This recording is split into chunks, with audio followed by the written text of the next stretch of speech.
So what is the essence of the Buddha's teaching? Yeah? What is it? Huh? What is it? Yes, that one is the Dhammapada verse 183, yeah? Dhammapada verse 183. Yeah. Avoid all evil, do good, purify your mind. But the main key essence of his teaching that summarizes to us all of life, both mundane and supramundane, is the Four Noble Truths. Huh? So the Four Noble Truths is the essence. Huh?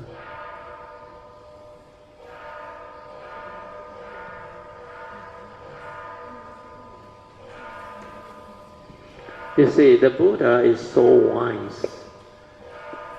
After he realized enlightenment, after a long period of cultivation, aeons and aeons and aeons of cultivation, he came to realize this Four Noble Truths. And these are not ordinary truths.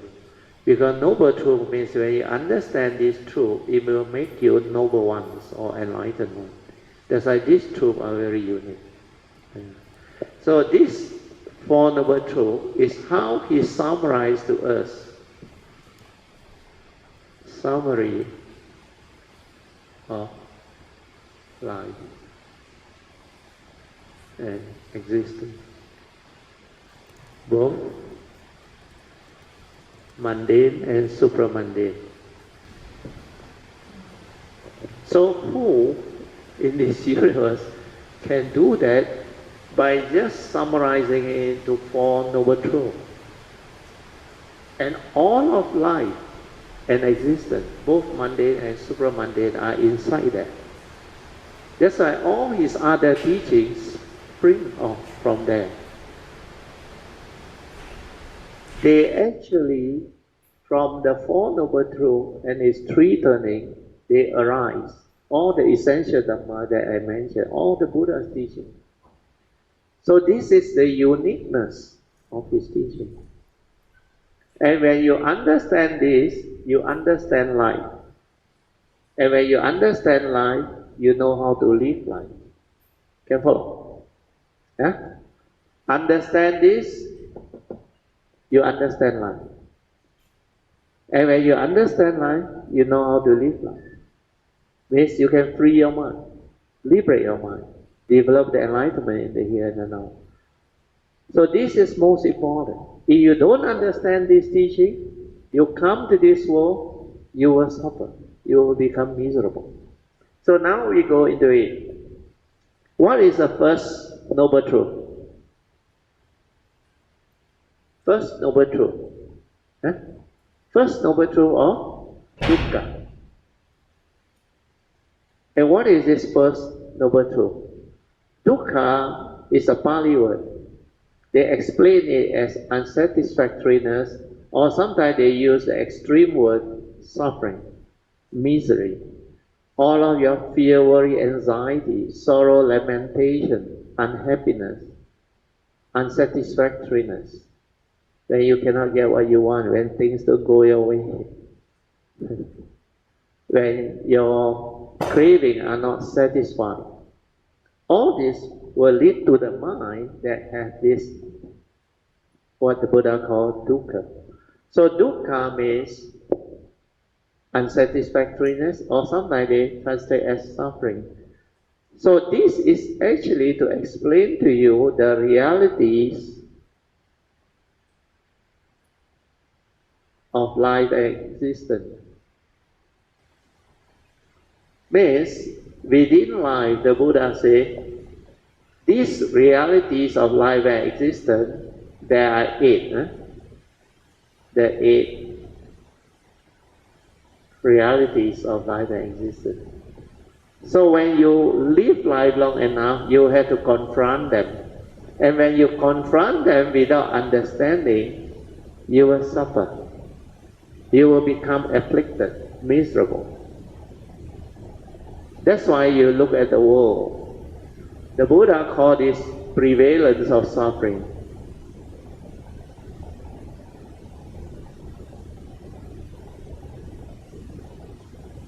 You know the meaning of this word, isn't it? Huh? Prevalence.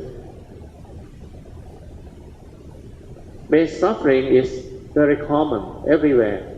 Nowadays, not only adults, even young children, they also have dukkha. So prevalence of suffering means this is the mundane aspect of life, the eighth reality. Whatever you experience and go through in life is not apart from this eighth reality. And what are they? Huh? The first four is what? Birth, old age, sickness, and death. Okay? That one, very easy to understand, isn't it? When you confront birth, at your age, old age, sickness, also very common. And you have seen how death can create a lot of suffering, misery. So death of a breadwinner, death of a loved one, all this can lead to suffering, misery. Then the fear of having terminal disease, dreadful disease. Even nowadays, heart attack very common. HIV, even diabetic, silent killer. Then you also have cancer, major killer. Then COVID-19 we just went through. So birth, old age, sickness, and death. These are reality. When you confront without the understanding of this teaching, you cannot take it. You will be afflicted. Especially getting old. As you age, you become more and more dependent on a lot of other things to sustain your life. First is you visit the doctor and the hospital more. Then you have to maybe depend more on medication, both Western, maybe traditional, TCM. So birth, old age, sickness, very easy to understand now at our age. Death also very easy to understand. And these are reality that cover a major part of humanity. Then what is the next one? What is the next one? The reality. Separation from your loved one and prized possession. Things that you hold on to dearly. They will lead to suffering. Separation can come in many ways and not necessarily death. Relationship failure also lead to separation, divorce, then misunderstanding between children and parents, between siblings, between even friends, neighbors, and other things.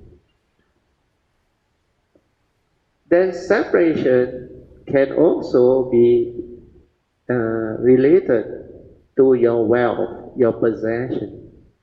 When you make a mistake in life, when there is crisis, economic crisis, or major crisis happen in the world, you can just be affected. Your business, everything that you think you own, suddenly gone. Then, can you take it?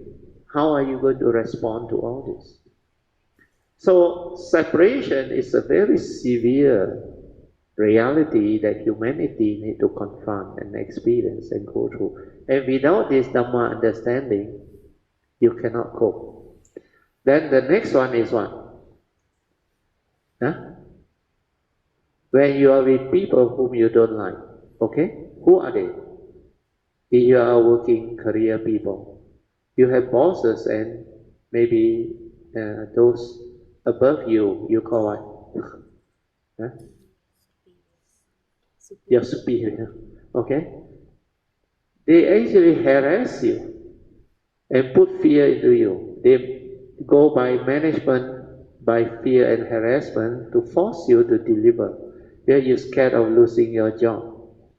That's why a lot of people in the working career, they confront with a lot of situations that leads to fear, worry, anxiety until they break down. until they go into depression. Some become like cuckoo. Then they do a lot of stupid things. Some they commit suicide and other things. Then the seventh one is when things don't go your way, when you cannot get what you want, when your expectations in life are not met. And these are very common. So all this lead to suffering.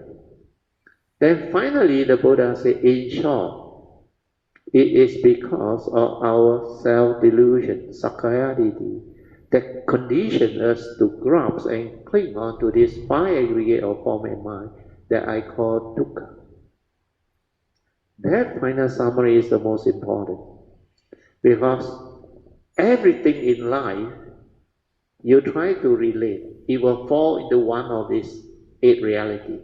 Can never run. You can name me anything, I will explain to you why it falls into all this reality. Maybe under modern days term, birth is normally associated with what? New moon, becoming the father, having grandchildren, or something. So like joyful occasion, understand? But what happens if there is complication? Nowadays, I got a niece who is a doctor in a houseman. He is in the baby ward. He said, he called me Nipa. He said, Nipa, nowadays a lot of birth are not natural. Huh? I said, why? My mother gave birth to 9 all natural. He said, now all need cesarean. Don't know how, don't know why. The mother are so different, so weak. They don't have the strength to actually push and deliver. They are not as tough as our parents at that time. So because of that, they actually have a lot of complications. That's why they pay a lot of money to have good gynae and all those things. So these are the realities of birth. Then when you have complication, who worry? The parent worry. The in-law also worry. The grandparent also worry. The spouse also worry. Then people who are related to you also affected. That's why this is the first noble truth reality, prevalence of suffering. Then when it comes to old age, we associate with the word dementia, understand? Your senses are feeling you. And like now, Jiwei, he told me just now, Brett, I need to sit in front. This is my favorite seat. Why? His hearing is not so good. Then the eyesight not so good. This is normal. Like the Buddha said, this body of ours is of the nature to grow old, get sick and die, because it goes the way of nature.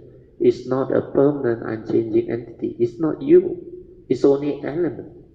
That's why it teaches how to reflect that 5 daily contemplation, to understand the Four Noble Truths, and to develop the understanding to counter the Four Noble Truths. So after that separation, disease. Disease, now you talk about health problem, and then people understand. Oh, health problem. A lot of people have health problem. This morning also Beng Lim told me he had a bypass many years ago, 8 years ago. Then luckily he has that confidence, the faith. I think he received Dizangwang Pusa that gave him the faith and all those things. That's why he managed to go through, survive, and until now still very good. But there are a few that he saw not easy. They actually suffer. So all these are realities of life and existence. Okay. Then when it comes to separation, I already explained career and all those things, your economic condition, all those things. Then when you are with people whom you don't like, not only your bosses, I tell you, for the married lady, your mother-in-law, not easy to handle. Then your relationship with all those, even the kids when they go to school, sometimes the school have what they call bullies. So sometimes the maid or the nanny that look after the kid may not be friendly. They torture them, they ill-treat them. And a lot of these things are happening. So when you are with people who you don't like in certain type of religion and race, they have a lot of incest and all those things. You understand? No? They live under intense fear. And these are the people whom you don't like, you fear, you have phobia, like child rape, or certain phobia that you develop when you go through life. So these are the modern terminology that you actually more familiar with, but they are all related to this eighth reality. Okay, so the Buddha said there is this eighth reality within life, the first noble truth of dukkha, prevalence of suffering. If you don't have the understanding of this teaching, you will suffer. Okay, then the second noble truth is what? Second noble truth. The cause of the arising of dukkha, understand now? Of dukkha. And what is the cause? Yeah? Like the final summary, what is the cause? Sakkaya ditthi. That condition, Sakkaya ditthi means Sakkaya ditthi, sorry. Oh, the Vakya. Sakkaya ditthi, or self-delusion. That condition, craving, that condition,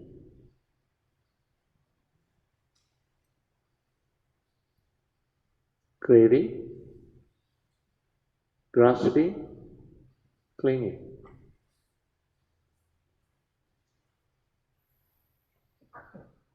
Clinging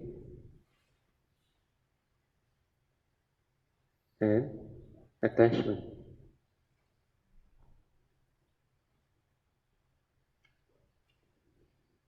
So because of this Sakkaya ditthi or self-delusion, you believe you are real, you exist. The five degree of form and mind is you. So what happens if you attach to your physical body? You will worry about it getting old, getting sick and dying. You think it's you. And how many of you can really honestly tell yourself this is not you? Huh? When you fall sick, get old, confront the first noble truth reality, the first form, maybe the second, third, and fourth. Can you really cope? Unless you have that Dhamma, the understanding, the sati, the mindfulness, to see all this that the Buddha has taught, that this self that you believe exists, this entity that you call yourself by a certain name, like this one, you call me Brother Teo, and you have your identity. Is this me? I already told you. Is this me? Don't just say because you are a Buddhist, no, Brother Teo, not you. If it's not me, then what is this? This is the vehicle and tool that I come to this universe, understand? Karmically conditioned out from my karmic nature to do this work, to live life, to understand life. I have that Dhamma, I know how to come, I understand life, I know how to live life. I can continue with this work. You understand? But this one is not me. Why? Because it's impermanent. It goes the way of nature. I got no control of it. But this one, because it's impermanent, if I attach, cling, deludedly grasp and believe it's me, I suffer. Can't you see this? You can only see this if you silence your mind, develop the inner awareness to be aware, then without thought, who are you? Find out the entity. Then you will realize the awareness nature, which is the deathless element. That one never dies, eternal. The form and mind can separate and die, you call die. But that nature never dies. Where that one is continuously evolving. So this one, the form and mind, is just one segment of my existence that arises within this universe. And we have taken birth for aeons and aeons and aeons of life. Which one is you? Every birth you take, aeons and aeons, maybe billions and billions of billions of existence. Which one is you? None of them is you. They are all karmically conditioned. And you develop the karmic nature. Then the Buddha said, you are born of your karma, heir to your karma, conditioned supported by your karma. And you are what you are because of your karma. So coming back to this, if I know this noble truth of dukkha, then if I know there is a cause behind, then I can manage my life really. True enough. I know these are reality. Not only I have to confront, every living being has to confront birth, old age, sickness, and death. Do you understand? So you got two choices. Be like normal, heedless, deluded living being, attach, grasp, and cling because of Sakaya deity, then suffer, become miserable. Understand? The other way is understand this teaching, develop the inner awareness, the sati, the mindfulness, to awaken to the unreality of this form and mind, to see clearly who are you, what are you, and how this five aggregate of form and mind function as a human being. This one is subject to karma, related to your karmic nature, but it's not you. Because this one make of element, the physical body. How can it be you? True or not? Element goes the way of nature. That's why even after birth, even develop aging, sickness, and death. This one is not a permanent, unchanging entity. Since birth until now, are you the same entity? No more. Then which aspect of that form and mind is you? The old brother Theo or the young brother Theo? Which one? None. It's like every moment, every instant is evolving, changing. Your cells, everything, your breath, your consciousness, all these are ever changing. Then the other aspect of the understanding is, the Buddha said the five aggregate, there is a physical form, first aspect, as a human being. Then we have a consciousness trapped inside, which we call mind. And this mind, like the Buddha explained, is capable of four things. That's why he summarized the mind into this four aggregate of mind. He said, to understand the four aggregate of mind, very simple. Ask yourself, what can your mind do? Your mind can feel. Hot and cold, pleasant, unpleasant, you can feel. So there's an aggregate of feeling. So it's feeling you. When you feel miserable, is that you? Then after that, you recover, you become happy. Did you die? You didn't die. So how can feeling be you? So if form is not you, feeling is not you, then every moment you perceive something, then next moment you perceive another thing, perception come and go and you didn't die. So how can the aggregates of mind, feeling and perception be you? Then your thought activity, your mind state. Sometimes you feel peaceful, sometimes you feel restless, sometimes you feel all the joy, the happiness, the fear, the worry, the anxiety, the phobia. All these mind states, they come and they go, they arise and they pass away. Did you die? You didn't die, means Sankara can never be you. Understand? So 4:15 is up. My wife very good timekeeper. But now I take away a bit of the meditation time. Maybe another 15 minutes I should finish. So what happened is, when you understand all this, then the last one is consciousness. You can become conscious of what you see, what you hear, what you smell, what you taste, what you tactile feel and think. But consciousness come and go. Did you die? Did you die? You didn't die. If you didn't die, how can it be you? That's why you must be deluded to believe they are you. If the five aggregate of form and mind is not you, then who are you? What are you? Why did they arise in you? This is your meditative question, inquiry. This is what you have to do. Silence your mind and realize the Dhamma that is beyond thought, beyond mind, that the Buddha taught us. We chant the salutation to the Dhamma. Swakato Bhagavata Dhammo. What is the meaning? Well expounded is the Buddha, the Dhamma by the Buddha. And what is this Dhamma? This Dhamma is sanditiko, can be realized in the here and the now. And this Dhamma is akaliko, timeless, beyond thought, beyond time. So how can you use thought to meditate, to hope to realize a state of Dhamma that the Buddha teach that is beyond thought, beyond time? The instrument you use is wrong.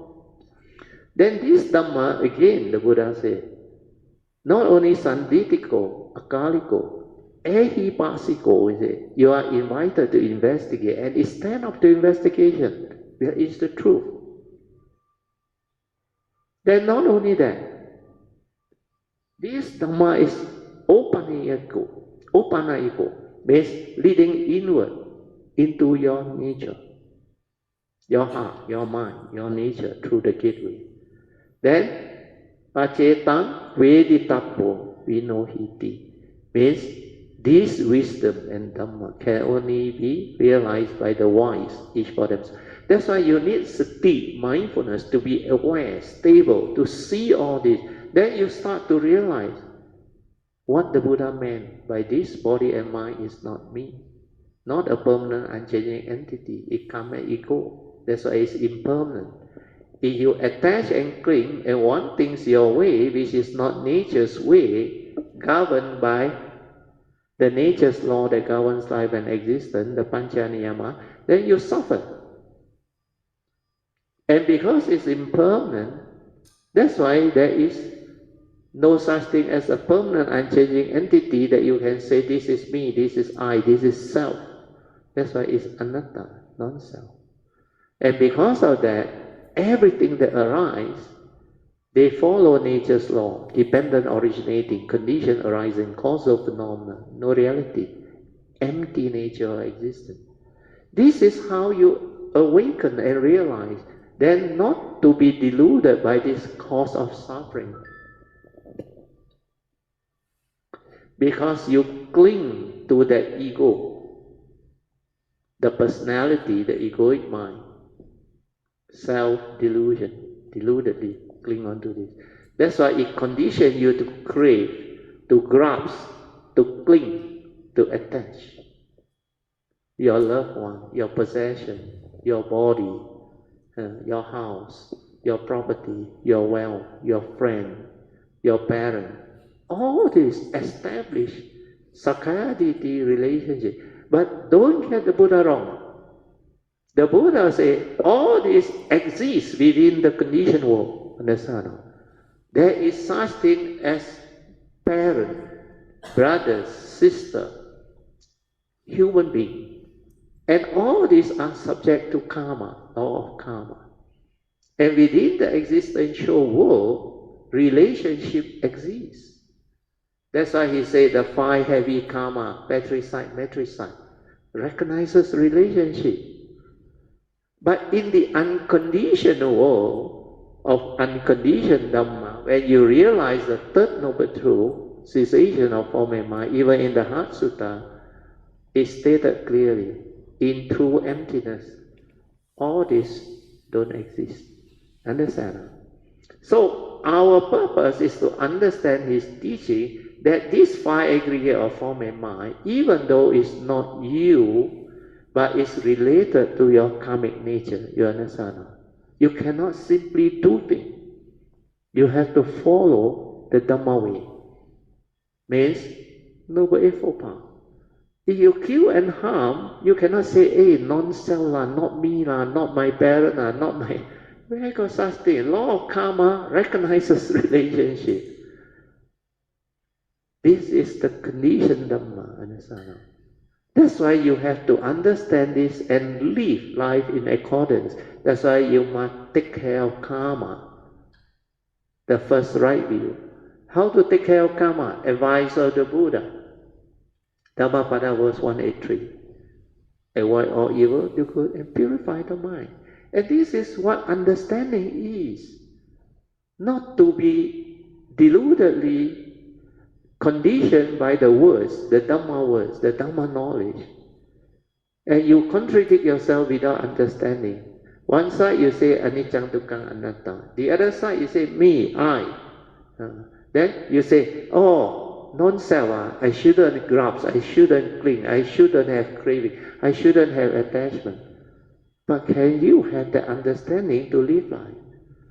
Without the awareness nature to see clearly all this, to awaken to the universal characteristic, you can never understand. Dhamma knowledge can never free you. Can follow? Okay? So sati is very important. Mindfulness. Stabilize it to see all this clearly based on what I have shared and explained to you.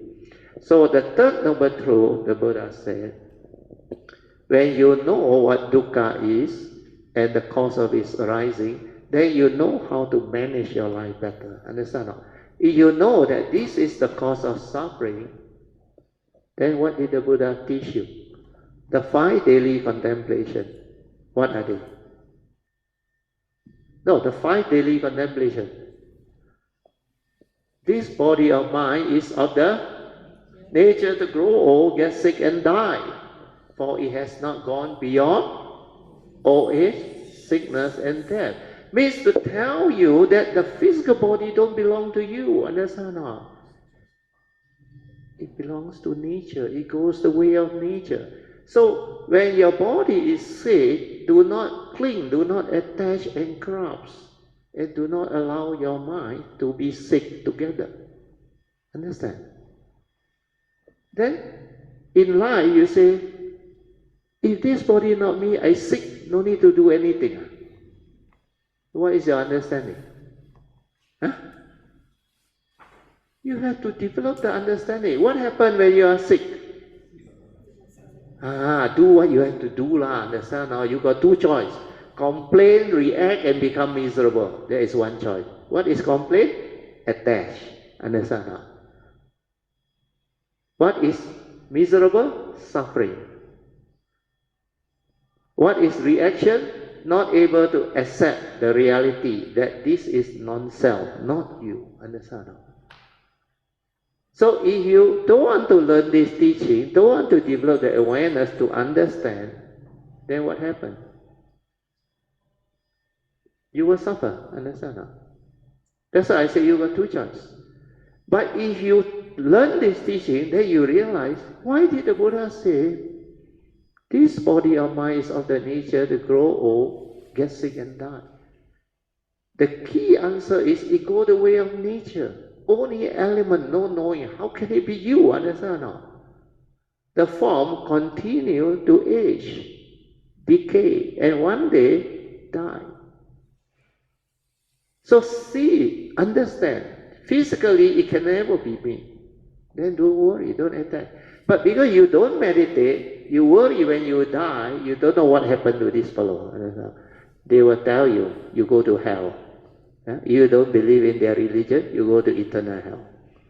You believe in their religion, they promise you eternal heaven. But after you die, you don't know what happened to you. So, what are you doing? So, through delusion, through sakkayaditthi, you become like tempted to believe. Do you think by believing something, you can have the answer? You can understand life? You can liberate your mind? When you meditate with the awareness, you know nothing dies. The consciousness and this one that is trapped inside can come out and you never die. And when this one come out is separate, form and mind separate, the human being within the conditioned world say you die. Actually you didn't die. That random of consciousness still come out. But rebirth consciousness already gone. If you don't meditate, you cannot understand. But if you have the awareness nature, you will not die the normal way.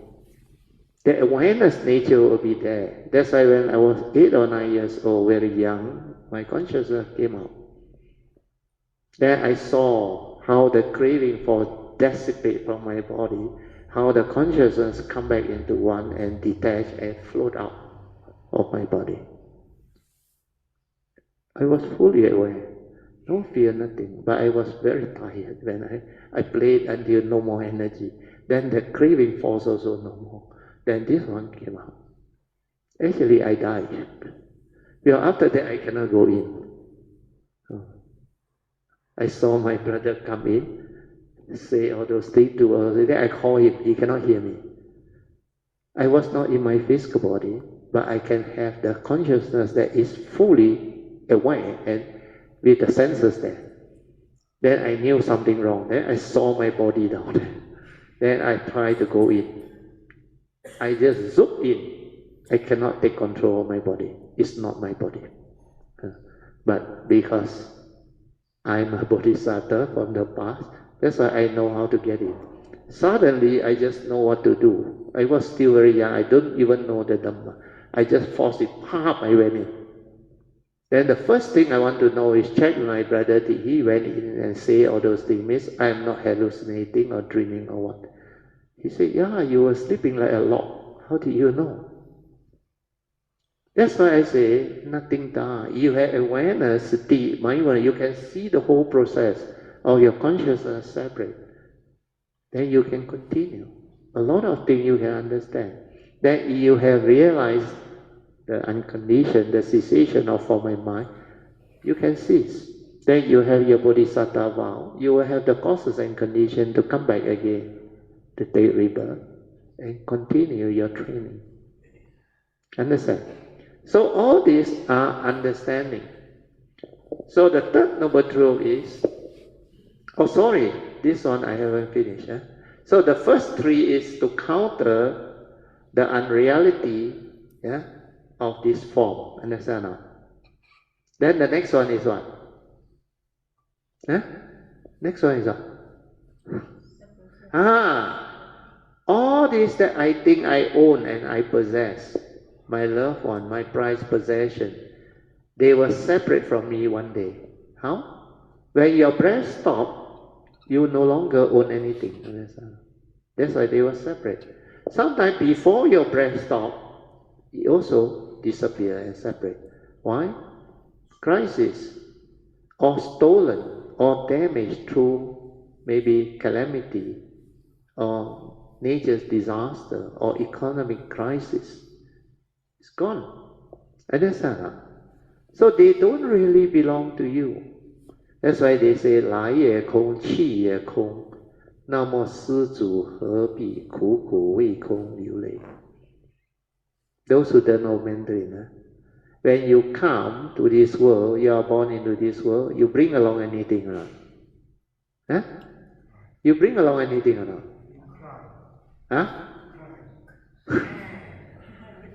You cry, but you don't bring along anything. And when you leave this world with all your wealth, possession, beautiful wives and all those things, can you bring them along?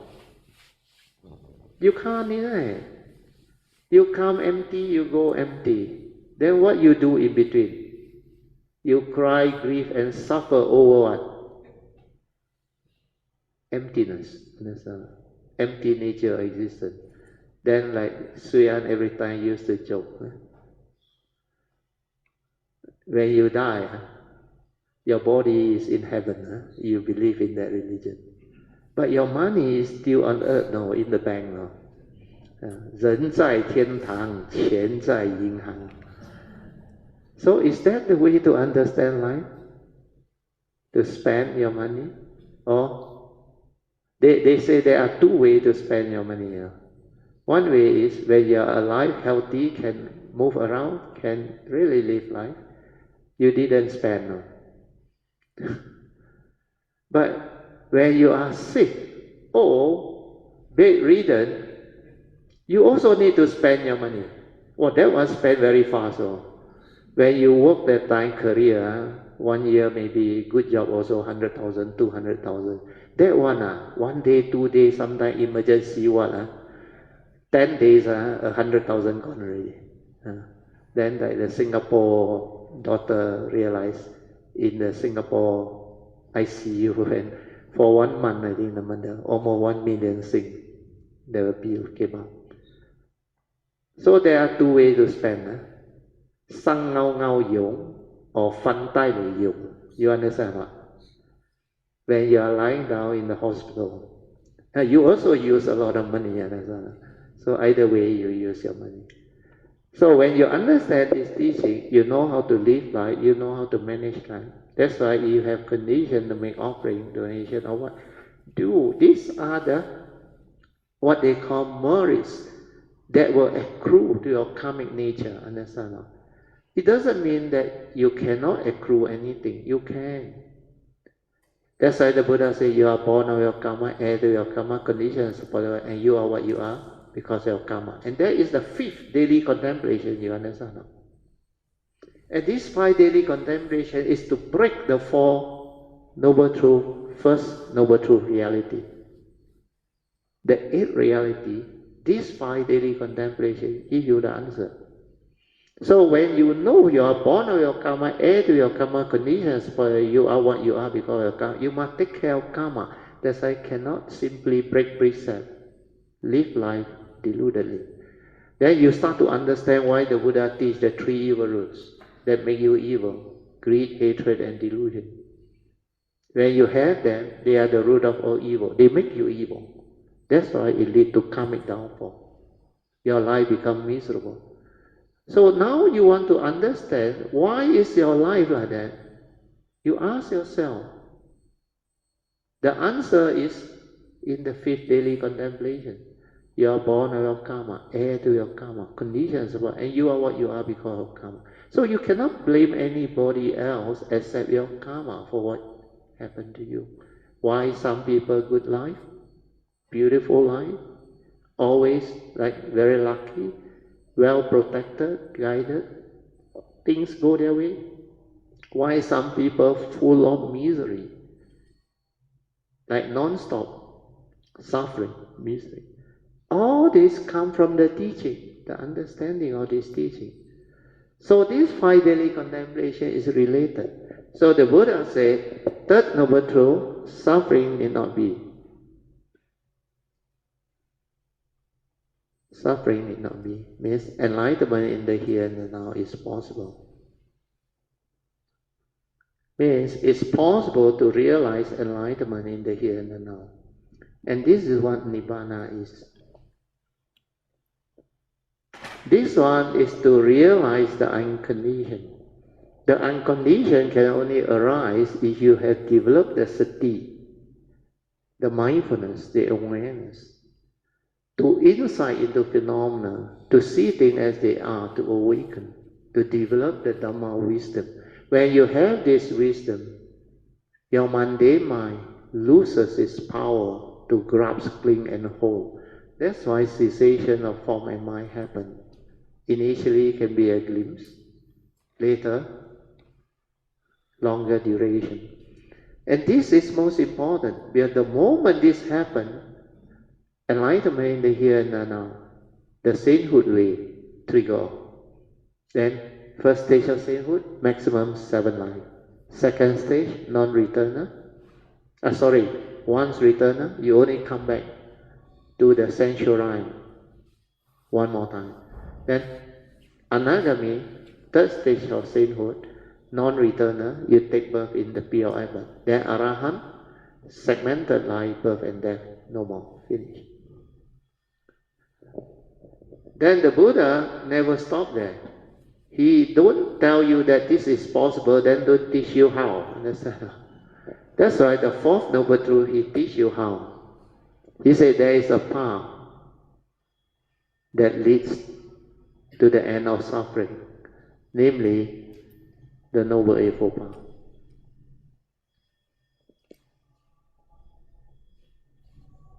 So this is the topic, Noble Eightfold Path and its 3 turning. Later on, we will go into all this.